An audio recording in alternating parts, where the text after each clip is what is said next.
El minuto 1 marcando el pulso de la realidad, cierres de campaña, último día antes de las PASO, donde el próximo domingo comienza a definirse dos proyectos de país. Nos estás acompañando con el hashtag 2 modelos en pugna.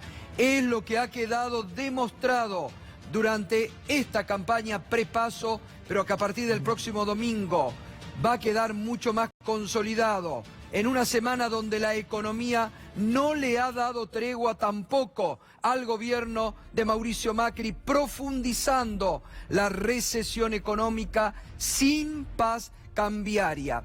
Y frente a eso, las propuestas de cambio de modelo del Frente de Todos y otros sectores de la oposición. Hace instantes hablábamos con Alberto Fernández de Córdoba, donde en el teatro, en el estadio Orfeo de la ciudad de Córdoba, cerró en un marco multitudinario su campaña y así decía lo siguiente. Es impensado que la Argentina pueda crecer, pueda desarrollarse, si no es que Córdoba es parte de esa Argentina con la que uno sueña. He dicho en todos estos días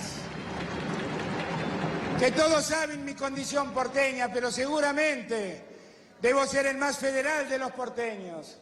Y como soy el más federal de los porteños, no vivo en paz en un país donde el centro es Buenos Aires, el centro vive bien y el resto del país padece. Ese país no es el país que nadie quiere, no es el país justo, no es el país igualitario, no es el país equilibrado que todos nosotros queremos. Alberto Fernández, que además reiteraba recién en el diálogo con nosotros de la necesidad de cambio de modelo y de empezar con decisión política a partir del próximo 10 de diciembre con un aumento del 20% para los jubilados, de una recuperación inmediata del salario para todos y de poner en marcha la economía, cosa que este gobierno no ha hecho. La expresidenta y su compañera de fórmula, El Merlo, junto a Kicillof, también cerraba campaña en territorio bonaerense. Cada vez que se instalan en la República Argentina proyectos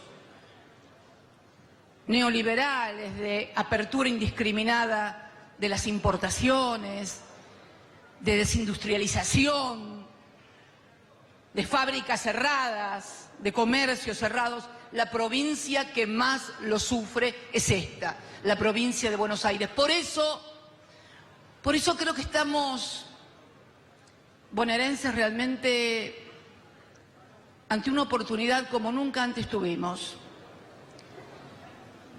de que gobierne la provincia un hombre que tiene los insumos y conoce cómo funciona la macroeconomía del país, pero además, y esto lo digo porque me tocó vivirlo junto a él, que además de tener la capacidad para entender lo que pasa con estas cosas, tiene también la sensibilidad. Miren, yo no recuerdo ministros de Economía que le anden proponiendo a un presidente un proyecto de precios cuidados, ahora 12... ¿Sabés quién lo propone? El que además de saber y de entender la economía, sabe lo que le pasa a la gente en cada pueblo, en cada ciudad, en cada casa, en cada barrio. Y Axel Kicillof, candidato a gobernador del Frente de Todos. Esto decía allí El Merlo. Quieren hacer creer que el problema es nuestro, que el problema es de ustedes, que son vagos, que no trabajan, que hay que meter más esfuerzo y más sacrificio. Tienen que recorrer un poco, bajarse de ahí del helicóptero, salir de la red y ver que el pueblo de la provincia de Buenos Aires es un pueblo trabajador, es un pueblo solidario, es un pueblo sacrificado, es un pueblo creativo. Y no nos convencieron, no convencieron a nadie prácticamente con esto. Pero como digo siempre, fue agridulce esta recorrida. Fue agridulce porque al mismo tiempo que uno recibía todo ese afecto, al mismo tiempo se iba enterando de cómo va calando, cómo va penetrando, cómo va rompiendo absolutamente todo esta política económica nacional y el abandono de la gobernadora Vidal. La verdad que nos han dicho en todos lados lo mismo, y yo lo digo porque son frases textuales y ustedes se van a reconocer: no puedo pagar la luz, no llego a fin de mes, tengo que cerrar el negocio, no aguanto más, no hay crédito para producir, se me pudre lo que tengo. La verdad es que en todos lados se escucha exactamente lo mismo.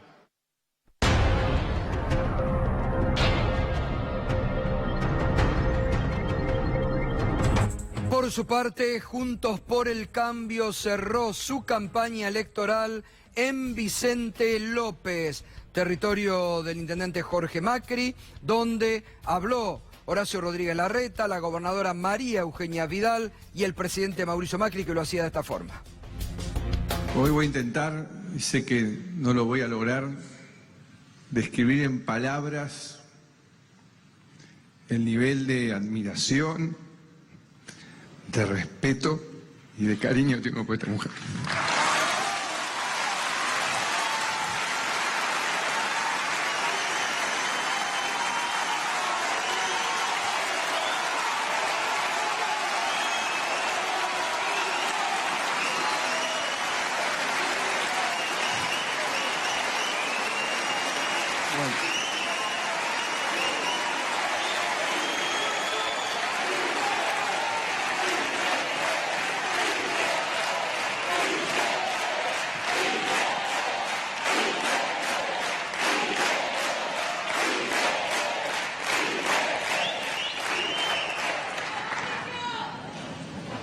Voy a intentar retomar. Tal vez estoy más sensible hoy porque es el día del gato, entonces yo me pone más sensible. Con otro tono, se ve que el coacheo hoy era para otro lugar, sin gritos, más sentimental, el presidente Mauricio Macri, donde en las redes hoy durante todo el día jugaron con esto que precisamente expresaba, ¿no? En el cierre de una campaña electoral, que trataron de utilizar el Día Mundial del Gato como algo a favor, ¿no?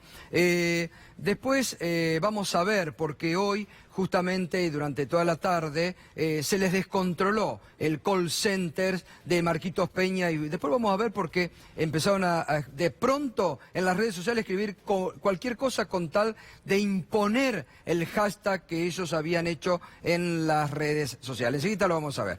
También cerró hoy su campaña presidencial en San Martín el candidato de Consenso Federal Roberto Labaña. En lo económico, ustedes se imaginan, porque nos han oído hablar hasta el infinito últimamente sobre qué hacer. Hay que volver a ponerle plata en el bolsillo de los argentinos. Hay que devolverles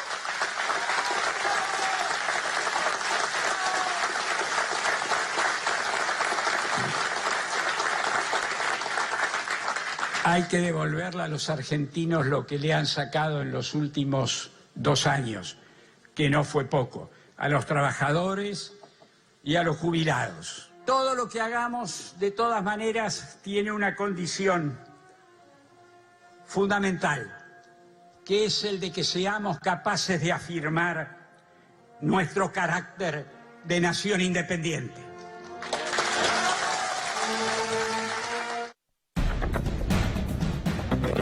Y José Luis Esper cerró en Plaza de Mayo su campaña para las próximas PASO. Todo lo que proponemos nosotros ha triunfado en el mundo, y todo lo que proponemos nosotros se niega a hacerlo la vieja política, dentro de la cual está el gobierno de Macri también. ¿Por qué Macri es la vieja política? Fíjense si no a dónde nos ha dejado Macri. Desde el año pasado la economía en recesión, luego de una gran crisis, otra vez un acuerdo con el Fondo Monetario, salto violento de la pobreza.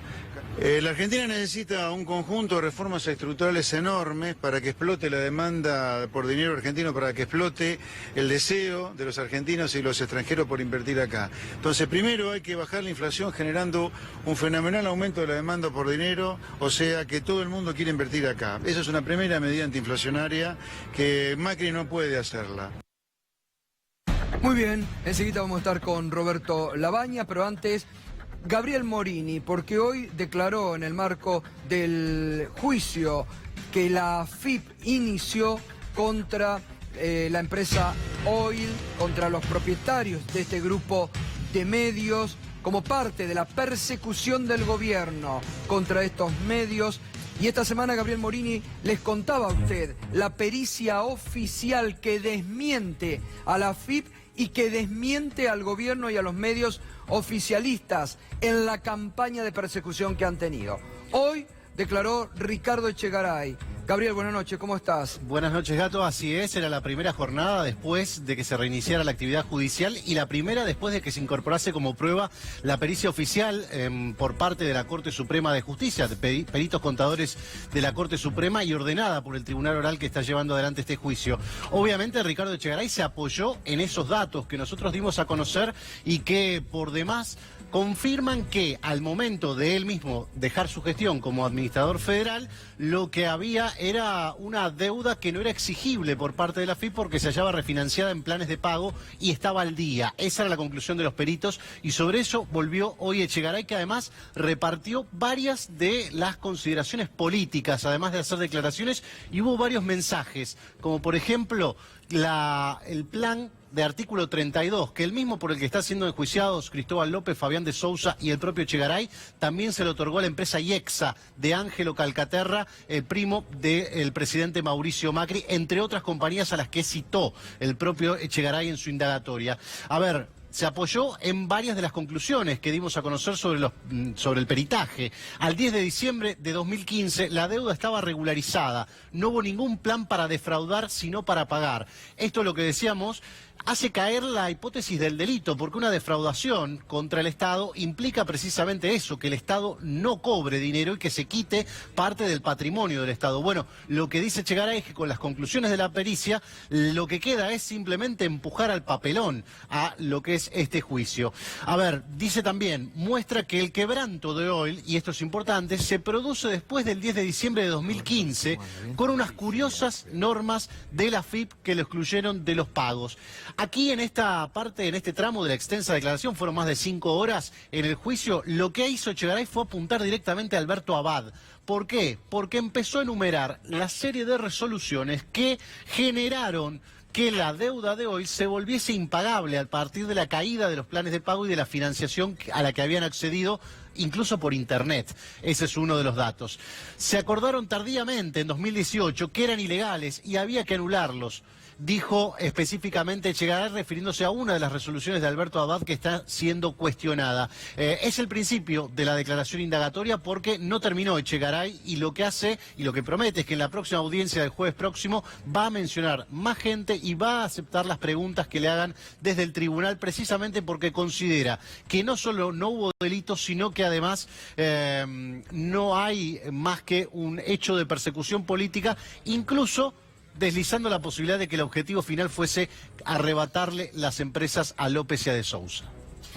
Y sobre la pericia oficial, ¿no? Esta que se ha conocido, que desmiente a la AFIP, que desmiente a Abad y que confirma, ¿no?, la campaña de persecución del gobierno. ¿Ha dicho algo hoy Echegaray? Sí, utilizó un tramo final, más allá de hacer referencias casi desde un comienzo, porque la pericia cambia absolutamente el eje de lo que es la acusación. Incluso la AFIP intentó, diría yo, sin demasiado éxito, trasladar el eje de la discusión a ver si existía una deuda verificada de 10.200 millones de pesos. Podría ser mucho más la deuda verificada. No es el objeto del juicio y eso quedó bastante claro en la audiencia de hoy. Echegaray aprovechó para hacer referencia a cada una de las conclusiones que surgen de la pericia oficial y unánime. Recordemos, hablando no solo que hubo un plan para pagar, que en realidad eso eran los planes de financiación, que no hubo alteración alguna en el artículo 32 referido al plan que había financiado 2.200 millones de pesos, de los cuales 1.600 ya se habían pagado como parte de la deuda, capital e intereses, que no hubo quita ni de capital, ni mucho menos merma de intereses, lo cual es un dato muy importante para saber si efectivamente hubo irregularidad en los planes. Dijo Echegaray que se dieron 1.600 planes en idénticas condiciones. Eso está muy bueno, ¿no?, que es la placa que teníamos ahí. Eso es muy importante remarcar, porque ahí está el eje de la persecución de Macri contra estos medios, ¿no? Y de Abad y de los que formaron parte, porque eran planes de facilidades que se les dieron, dice, a Indalo, a la Fundación Favaloro, a IEXA, a la empresa de Macri, y a 1.600 empresas más. Es más, creo que fueron 108 cuotas para IEXA, para la empresa de Macri, más que a Indalo. Que eran 60, ¿no? Claro. Recordemos que ese era el plan. Dijo que por regla y por política de Estado, la Administración Federal de Ingresos Públicos tenía por objetivo que los contribuyentes paguen sus deudas, que las paguen voluntariamente. Y dice, ¿para qué hicieron lo que hicieron? ¿Para qué empujaron a la quiebra a Oil Combustibles? ¿Cuánto cobraron en la gestión Abad y cuánto cobraron en mi gestión? Se diferenció Echegaray en este punto, precisamente porque una serie de resoluciones que quedan flotando en la pericia, que lo mencionan los mismos peritos, son las que motivan la caducidad de los planes de pago y que empiecen a caer sucesivamente y que la deuda al día de hoy se vuelve incobrable. Bueno, muy bien, vamos a continuar profundizando, porque creo que se les da vuelta la taba con la pericia oficial ordenada por la Corte, que son otras mentiras que se van cayendo. Gracias, Gabriel. Hasta luego. Roberto Labaña, ¿cómo le va? ¿Cómo le va? Buenas noches. Buenas noches, gracias por la invitación. No, por favor, un gusto, y además usted sabe, como lo hemos dicho varias veces, ha estado acá en este programa, que es muy importante escuchar las voces de todas, ¿no? Así es. Para algunos colegas, lamentablemente, no es importante, incluso tildaron a sus eventuales votantes de muñecos, ¿no? Así es. Han pretendido hacernos responsables a nosotros de una eventual derrota del gobierno. Si el gobierno es derrotado o no, lo sabremos en las elecciones, pero en todo caso es responsabilidad de un mal gobierno, punto. ¿Y usted cree que eso está dando una cuota de desesperación del oficialismo? Hay momentos que hay algunos actos que en gente que se dice demócrata son difíciles de comprender, ¿no? En una verdadera democracia uno puede ganar, uno puede perder, lo importante es jugar con transparencia, con cartas limpias, ¿no? ¿Y el gobierno lo ha hecho, creo, o no? Hay momentos en que no, ¿Y usted lo ha sentido? Sí, lo he sentido, lo he sentido. No es mi primera experiencia, tuve ya también una experiencia en el 2007, así que, pero bueno, hablemos del futuro del país. ¿Y cómo le ha resultado este primer tramo? Porque este es el primer tramo, ¿no? Es un punto de partida sí, claro, de la campaña recorrida y de la propuesta que usted lleva, Roberto. A ver, creo que todavía ha habido poca discusión sobre la sustancia. Nosotros hemos tratado siempre de trabajar en base a propuestas concretas, a programas. Y en todo caso, para el miércoles, para el domingo, yo diría que lo importante que la gente entienda que no se elige a nadie el domingo. Claro. Va a ser una gran encuesta nacional, no más que eso. Y es la oportunidad para que la gente diga exactamente lo que quiere, que lo haga sin especulación política, de que voto a este que no me gusta porque no quiero que gane el otro, la idea del voto útil. En este momento los ciudadanos tienen la oportunidad de expresar realmente, libremente, sin especulaciones, qué es lo que les gustaría para el país. Y sobre todo establecer y debatir los temas de importancia, porque el gobierno se ha negado a debatir. A ver, a usted muchos le podrá decir no les gusta, pero nadie le ha reprochado en todos estos años, todos lo han reconocido como un hombre de Estado y como un hombre que en materia económica sabe y mucho, ¿no? Y le ha tocado. Digo, y el principal problema que tiene la Argentina hoy es económico. Es económico-social, efectivamente, porque, como usted sabe perfectamente, lo económico se transmite inmediatamente a lo social. Las últimas cifras oficiales en materia de pobreza e indigencia de los jóvenes, por ejemplo, son espantosas. La mitad de los jóvenes están en situación de pobreza, se han perdido 300.000 puestos de trabajo en blanco. Hoy hay una situación social que incluso uno la empieza a ver en las calles, debajo de las autopistas y demás. A esta economía argentina hay que ponerla en marcha. Argentina tiene todo lo que hace falta, tiene recursos naturales, tiene recursos humanos e incluso tiene recursos de capital que siguen saliendo del país a razón de 1.500 millones de dólares por mes. Bueno, lo que se han patinado en estos últimos 15 días es tremendo, ¿no? Y que se van, bueno, se van en parte por dudas de orden institucional y demás. Pero incluso en los momentos de tranquilidad institucional también se siguen yendo, porque no hay posibilidad de tener rentabilidad en Argentina. La única rentabilidad es la especulación financiera. Fíjese usted que pareció que había un veranito donde el Banco Central empezaba a bajar las tasas. Bueno, ya dio la vuelta, ¿no? Ya dio la vuelta y estamos hablando de niveles de arriba del 60%. Que en el caso de algunas tarjetas de crédito, no las principales, las más chicas, llega a ser del 140%. Tremendo. Digo, eso no existe en ningún lugar del mundo, eso va en contra de todo, del consumo, de la inversión, de la creación de trabajo. Eso no, al país no le sirve y no hay ninguna excusa para justificar. Roberto, ustedes la semana pasada cuando hicieron el lanzamiento de las propuestas económicas y hoy lo reiteraban en el cierre, usted decía, se puede dar un aumento entre el 16 y el 20% a los jubilados, recuperar el salario de los argentinos, ¿no? Lo que se perdió, lo que se perdió en los últimos 18 Frente al meses. gobierno que dice no se puede, tienen que sufrir. A ver, el gobierno siempre dice no se puede.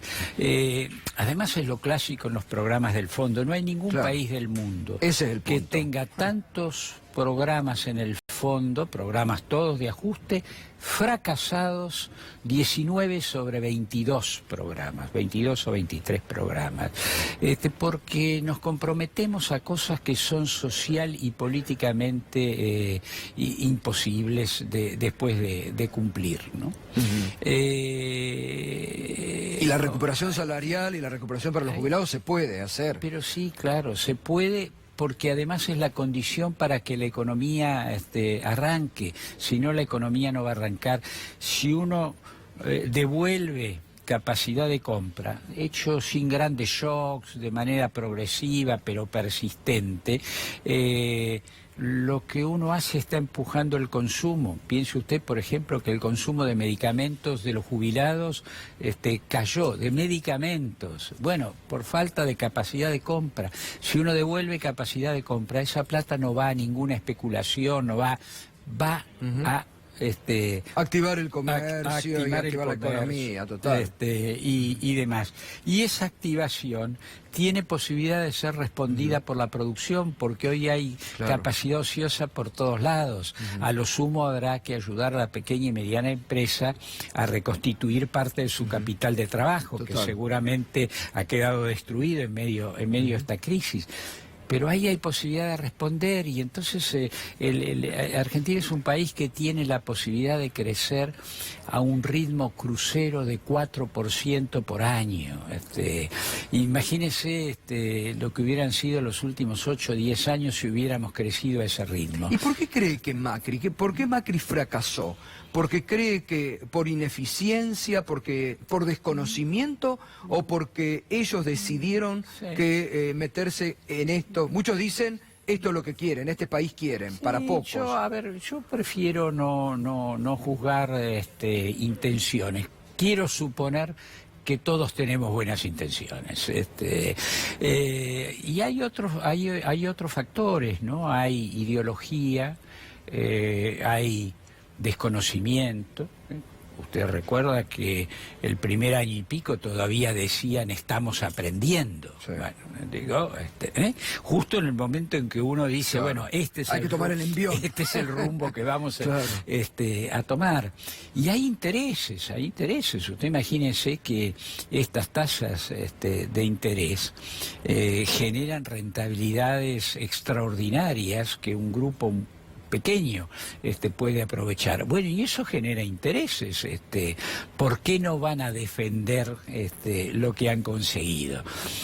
Claro, ¿Es contra la gente, es contra el pueblo, es contra el país? Sí, lo es, pero lamentablemente a veces los intereses no piensan en eso. Roberto, ¿y esto de las LELIC es una bomba de tiempo?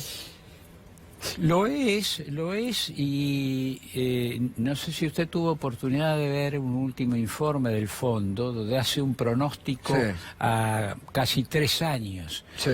Presupone que lo que hoy es 1 billón de pesos va a ser más de 3 billones de pesos. Tremendo. Eso es un absurdo total, nunca vamos a llegar a eso, porque la sociedad no va a resistir esa situación, porque decir 3 años significa decir 3 años de tasas altísimas, de cero producción, de cero creación de puestos de trabajo, así que es un cálculo que no tiene no tiene ninguna factibilidad política y social de realizarse, y sin embargo lo hacen. Quiere decir que alguno cree que ese es el camino que hay que seguir. Que no es el correcto, sin lugar a dudas, ¿no?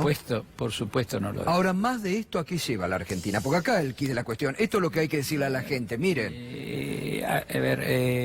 Argentina no puede permitirse más años sin crecimiento.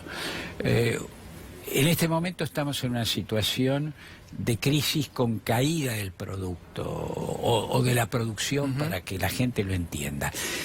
Pero la verdad es que el panorama es más amplio, porque estos 2 años de crisis se insertan en 8 años de estancamiento, que incluye al actual gobierno, pero también incluye al gobierno anterior. Bueno, una sociedad no puede seguir perdiendo tiempo. En estos 8 años, mientras nosotros estábamos absolutamente chatos en materia económica, Uruguay, Paraguay, Chile, Perú, es decir, por hablar de los países más cercanos a nosotros. Argentina, que siempre fue el tercer nivel de producción de América Latina, hoy disputa ese puesto con Colombia, porque nosotros hemos estado parados y ellos siguieron caminando. Nadie nos espera. Si hacemos las cosas mal, es nuestro problema. ¿Qué le dice a los argentinos para el próximo domingo?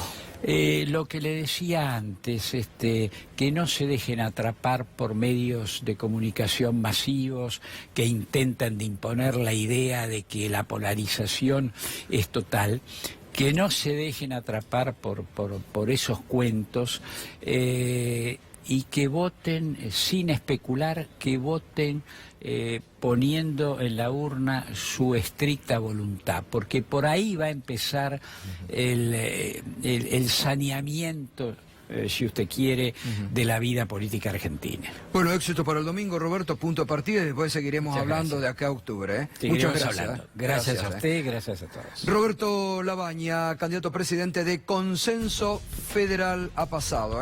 Breve pausa, enseguida tenemos mucho más de política con Irina Hauser, temas judiciales que enseguida tras la pausa lo hacemos.